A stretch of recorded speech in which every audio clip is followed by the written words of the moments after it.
I'm making a kale, apple, lemon, ginger, parsley juice today. Usually I drink celery juice every morning, but when I run out of celery juice, since I like to stretch out my trips, my juice in the morning is whatever I need to use up. Today happens to be a bunch of loose kale stalks. I peeled out the outer leafy part and used them in salads, but I didn't want to throw away the stalks, so I saved them in the jar in the fridge and I'm gonna put them in the juice today. Another thing I don't throw out is my outer ginger part. I don't peel the outer edges of ginger. I just chop and cut it with a knife. It's easier, but then I save the outer chunks for the juicer. And the rest is just parsley, a big bunch of parsley, and then apples just cored, and I just remove the stems, but that's it. Everything else stays as is.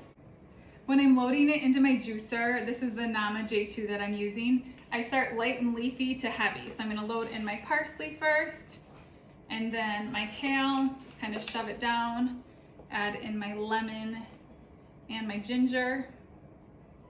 I've got some other randomness over here.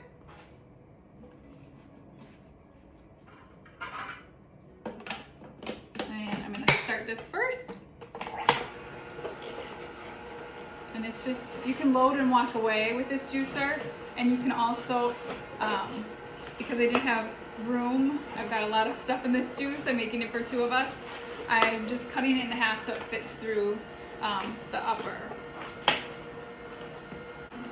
The juicer I'm using is the Nama J2. I do have a link in my profile for a coupon code. I've had it about a year and I love it. So it's really easy to just add anything in my fridge. I have less waste after getting this juicer because, as you can see, whatever you have left over you can just kind of throw in. And I love that you can just kind of load it and walk away if you need to as well. It's really gratifying watching the juice come out. I'm really excited for this one. Cheers! Have a great day.